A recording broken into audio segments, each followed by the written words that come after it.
Hello, friends. Today I wanted to talk about Double Dragon Gaiden Rise of the Dragons. Kind of a redundant title if you ask me, but I've seen a lot of complaints about this game. Just people saying that it's attacked on roguelike and everything, and you know how popular roguelikes are right now. But my take on the whole situation is roguelikes are popular right now, but ones where you like actually control the character and fight, at least in terms of action roguelikes, are pretty rare at the moment, honestly. Ever since Vampire Survivors came out, I feel like the genre has been very stagnant because a lot of developers have just been making those kinds of games. And uh, I know some of them have actually gained some success. They're not as successful as Vampire Survivors, but I guess they have some things different in their game design that causes people to buy them. I think they all look the same, honestly, but I know that there's a lot of ways you can screw up a game like that as well. So I think it's actually really cool that this is going to be a roguelike. I do feel that it's a direct response to how hard it is to sell an arcade beat 'em up. I mean, I got a comment earlier today on my SD Shin Kamen Rider Rumble full commentated run that I did like last week, and somebody said the game is only an hour long. And like, yeah, it's an hour long because it's replayable, but it's very hard to just get normal people to understand that this is how video games used to be, right? They weren't really 80-hour long adventures unless it was a JRPG. Most games are basically like bite-sized playthroughs that you could finish in one sitting if you were skilled enough. Now, obviously, back in the day, I was born in like the mid '80s, so I've been through most eras of gaming. I've seen it. I've seen where it's come from. I've seen where it's grown. Um, Sometimes the games would be like impossible, or they would take Japanese games, and when they bring them over here, they would make them harder to combat rentals. So you couldn't really finish the game in one sitting. It was more like you would keep grinding as a kid because you don't have any disposable income as a kid, or it was very hard to raise money to get like even one game. You would keep playing it and playing it over and over until you finished it. I would consider action roguelikes to pretty much just be arcade games. The problem is that some of them aren't really good at arcade games. Like they have like really unfair stuff or really like dry periods that just aren't fun, or there's a lot of filler, or there's forced grinding. These guys actually made another game before. If I go here, they've made several games, but they made this game. Got a whole bunch of tabs open. But this game is an action roguelike, but it's like a beat 'em up. I'd say the thing about this game, there were a couple things that were wrong with it. It was mostly the color scheme was very uninteresting. They went for like a sepia tone, which you don't really notice that much when you're playing. It was still there weren't really any visibility issues in this game, but it wasn't really very interesting to look at to have it be in sepia tone. It's kind of already been proven. When they do like the GDQ events and stuff, like they've said that they pretty much avoid doing like original Game Boy games because it's hard to justify all that stream time for like just like two or three colors. Uh, that was definitely a downside of it as well. I think the other thing about this game was mostly just that the builds weren't very interesting. They made the game a lot easier in this like free update that they did for the deluxe edition. They made the game a lot easier, but there just wasn't really a whole lot of reason to keep playing it. They did not have any meta progression at all, which I think was pretty ballsy. I mean, this game is the first version of the game was like what, like 2016, 2017, quite some time ago.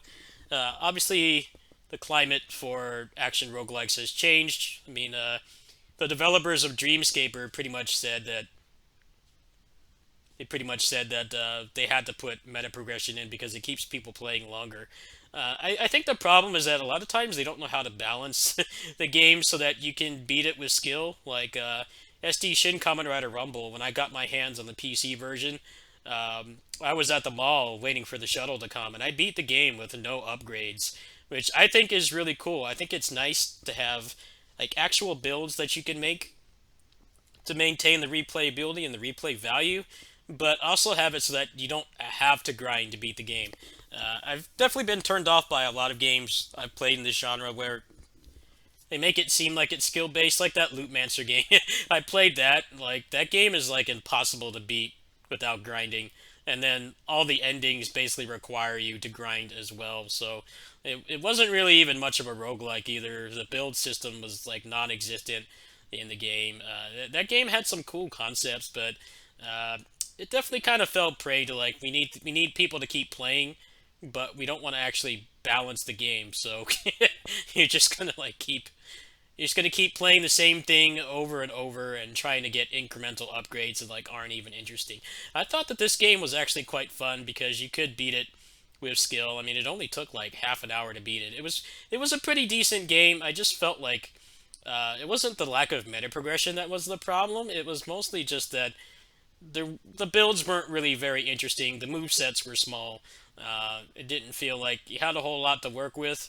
Luckily, the game wasn't too long, so it didn't bother. It didn't really ruin the game completely. But I'd say the sepia tone, the lack of online, and the fact that there just wasn't really as many reasons to play it as you think, kind of really ruined the game in some ways. But it gives me hope that this new game that they're making is basically going to be like an evolvement, or like an evolution. I can't talk right now. It's going to be an evolution of that, where there'll be like more moves and more builds that you can make. I mean, they're adding the tag system as well.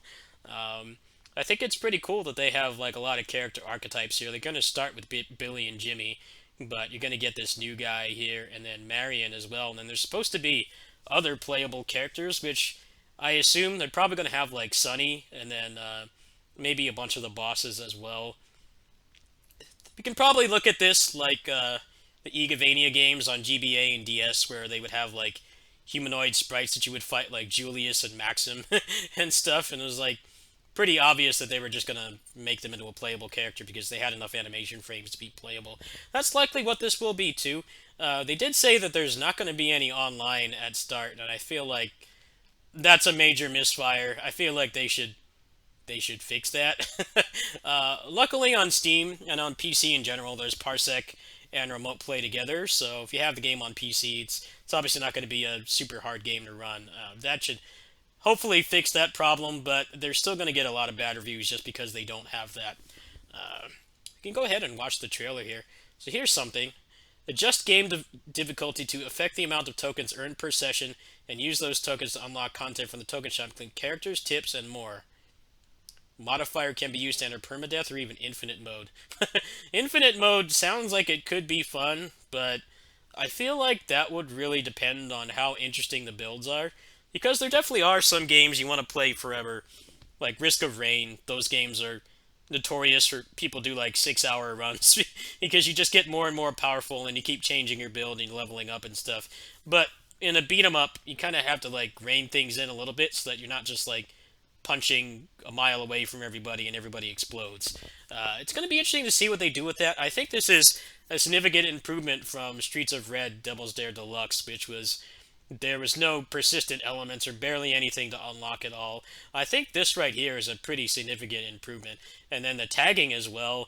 You can see a little bit of that in the game, but in the trailer, but we don't know if it's going to have a long cooldown or not. I definitely have played a number of games recently where they have tagging, but there's like a really long ass cooldown, and it kind of makes it not fun. Hopefully, if there is a timer at all, it's like maybe only a couple seconds, and maybe they have some of these randomized upgrades here that will help as well.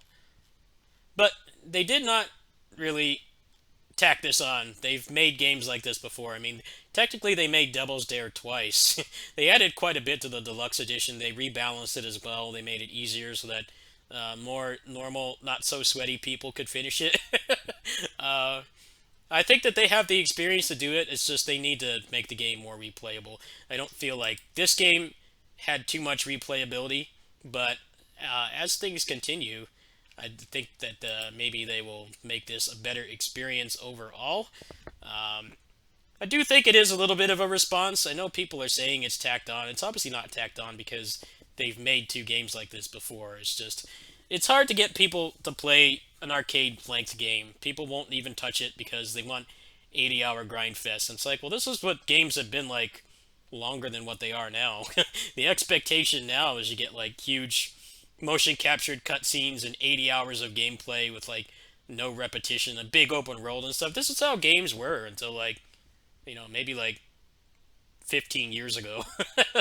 15, maybe 18 years ago. So, like, not that much time when you consider how long video games have been around. Most video games, including the ones that we get a lot of inspiration from, including Double Dragon here, were all like very short, bite-sized, compact experiences, and the whole thing was about replaying it and self-imposed challenges and just getting better at the game, especially because there weren't as many games back then. And, you know, if you were growing up with those kinds of games, you kind of were already shoehorned into that mentality because, you know, you're not an adult. You don't have you don't have, you know, a paycheck coming in every month, and you can't like spend money on games. I definitely did a lot of that as a kid. I would keep renting games over and over because you know, I knew that I could beat it in a weekend and I could challenge myself and get better at it, and it kind of avoided having to ask my mom to buy a new game. I think that all they're really adding is they're just adding ways to reinforce how video games used to be. The question is just, is it going to have more replay value than Devil's Dare did, which admittedly, that game kind of fell flat after a while. I think the sepia tone art style kind of didn't really help things either. It got kind of drab to look at after a while, but this one is obviously in full color. They got a budget from Modus Games, which is the publisher, so we'll see what happens. We're going to go ahead and watch the trailer right now. We'll check out these screenshots too. So this actually looks very similar to the mechanic, the fatality mechanic in Devil's Dare, which is when you would kill enemies with a special move, you would get more rewards. You get like more coins that you could use for upgrades. So it looks like they're just taking that mechanic wholesale, which was a pretty cool mechanic. I think one thing that's really hard for people to understand about beat 'em ups is how you want to always have everybody on the same side.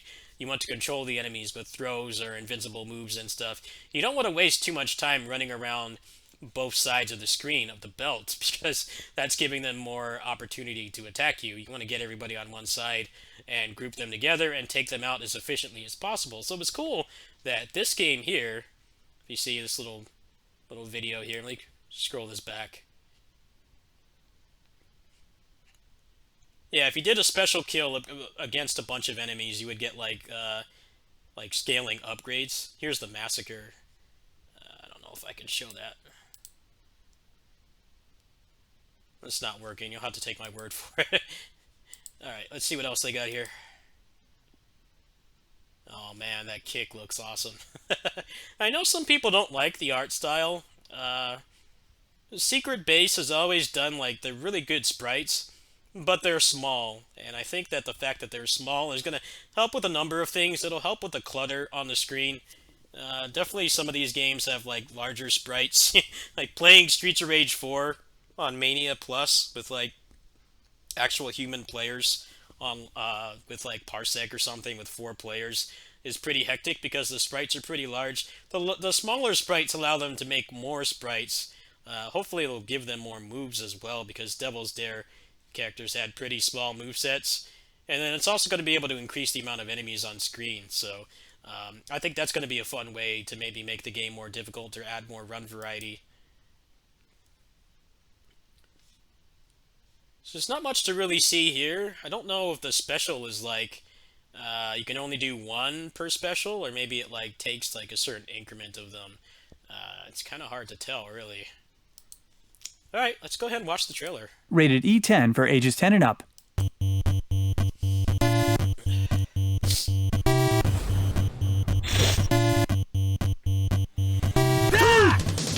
Let's go!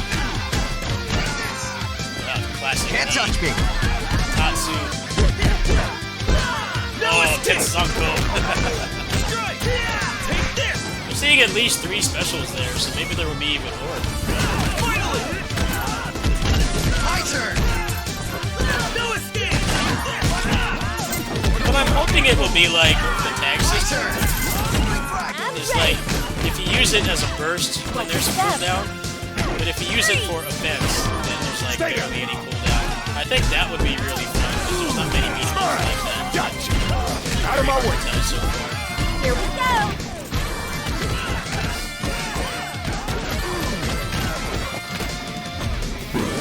Marion looks really boring to play. Maybe she doesn't have any upgrades or anything. Definitely feels like probably would be good for like bossing or something, but probably won't be too effective for like just regular enemy fights. Yeah, this game is coming to everything. I'd say the biggest downside is that they don't have like longer gameplay, and that there's not going to be any online. I personally don't mind. I game on PC.